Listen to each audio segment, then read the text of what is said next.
Tak terasa, sudah lebih dari 15 tahun Indonesia kembali memasuki era demokrasi. Kita dikagumi sebagai negara demokratis terbesar ketiga di dunia setelah India dan Amerika Serikat. Namun demikian, benarkah negara kita sudah benar-benar demokratis? Apa bukti serta ukurannya? Jangan sampai penilaiannya bersifat subjektif belaka. Soal ukuran praktek demokrasi, para ahli biasanya mengacu kepada dua laporan internasional, yakni The Freedom House dan The Economist Intelligence Unit. Sayangnya, keduanya bersifat umum, mengukur di tingkat nasional, serta sekedar mencatat hal-hal yang prosedural saja. Sementara itu, kalaupun ada laporan-laporan di dalam negeri, sifatnya masih sebatas kualitatif, tidak kuantitatif. Padahal, mengukur praktek berdemokrasi di lapangan hingga ke tingkat daerah akan memberi gambaran yang lebih akurat tentang iklim demokrasi di tengah masyarakat.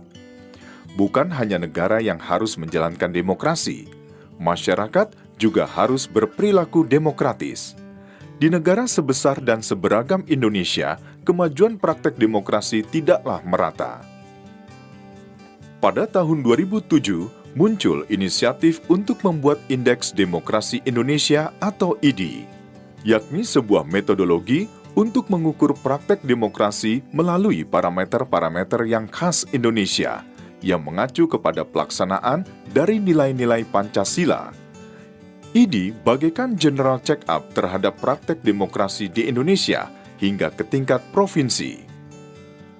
Berbagai pihak terlibat aktif dalam inisiatif ini, yaitu Kantor Menteri Koordinator Bidang Politik, Hukum dan Keamanan, Badan Perencanaan Pembangunan Nasional, Kementerian Dalam Negeri, Badan Pusat Statistik, Program Pembangunan Perserikatan Bangsa-Bangsa atau UNDP, para akademisi, penggiat lembaga swadaya masyarakat, serta media massa. Inisiatif di tingkat nasional ini didukung oleh kelompok kerja di tingkat provinsi yang juga melibatkan unsur pemerintah daerah, akademisi, lembaga swadaya masyarakat, serta media massa. Lalu, apa itu sebenarnya Indeks Demokrasi Indonesia?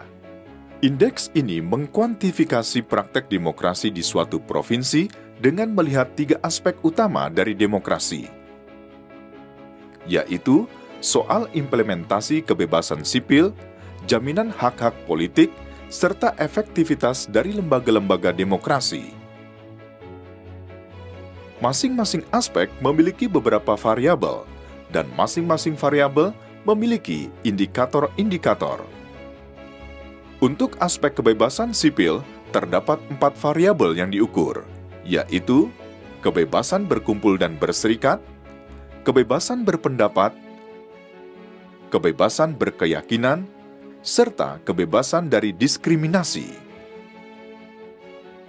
Sementara itu, indikator-indikatornya diantaranya, masih adakah penggunaan kekerasan oleh aparat pemerintah yang menghambat kebebasan berkumpul dan berserikat?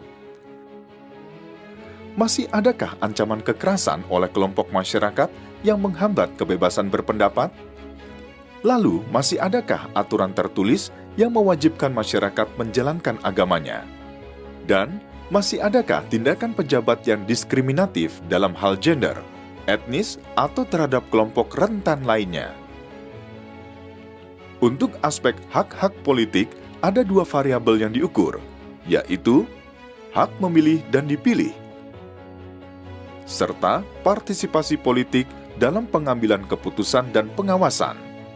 Di sini, indikator-indikator yang diukur diantaranya, masih adakah kejadian di mana tidak tersedia fasilitas untuk kelompok penyandang cacat dalam menggunakan hak pilih?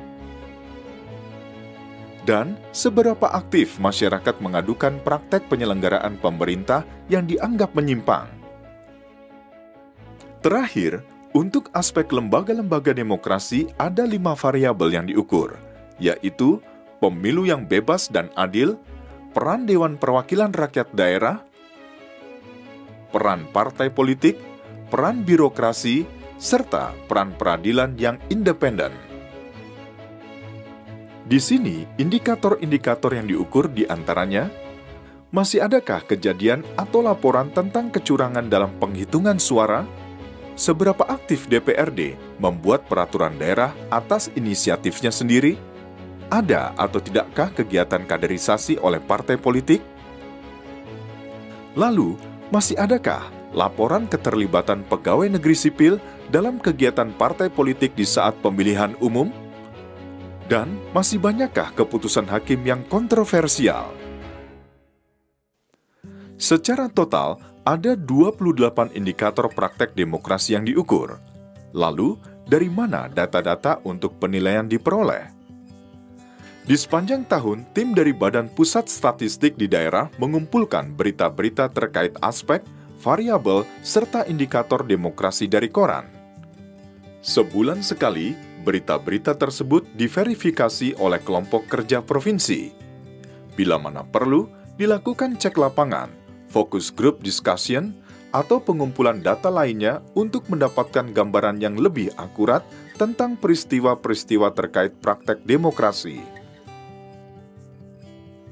Setahun sekali, data-data dari daerah dinilai oleh sebuah dewan ahli yang independen, terdiri dari para akademisi, wakil lembaga swadaya masyarakat, serta penggiat media. Melalui mekanisme ini, penilaian terhadap indeks demokrasi dijamin bebas dari kepentingan pemerintah di tingkat nasional maupun daerah. Hasil penilaian per indikator kemudian dijumlahkan melalui rumus tertentu sehingga terbentuk nilai variabel yang kemudian membentuk nilai aspek dan pada gilirannya membentuk indeks demokrasi provinsi. Dari penjumlahan indeks demokrasi per provinsi akan diperoleh indeks demokrasi Indonesia. Sebagaimana sebuah general check-up, indeks demokrasi Indonesia berguna untuk mengetahui indikator demokrasi mana yang sudah berjalan baik dan perlu dipertahankan. Juga kita akan tahu yang masih kurang baik sehingga perlu diperbaiki. Dengan adanya ID, para pengambil kebijakan di pusat dan daerah dapat merancang program perbaikan iklim demokrasi secara lebih tepat sasaran dan mengalokasikan dana secara lebih baik. Sekarang ini, di tingkat nasional, Indeks Demokrasi Indonesia telah dimanfaatkan oleh Bappenas dalam menetapkan target pembangunan nasional bidang politik pada Rencana Pembangunan Jangka Menengah atau RPJMN. Dengan adanya ID, target-target pembangunan politik menjadi terukur. Dengan program pemerintah yang lebih terarah, masyarakat akan semakin menikmati iklim yang demokratis. Kondisi politik yang kondusif berdampak pada pertumbuhan ekonomi, kesejahteraan akan terbentuk, dan yang terutama, kemanusiaan serta keadilan sosial akan semakin mewujud.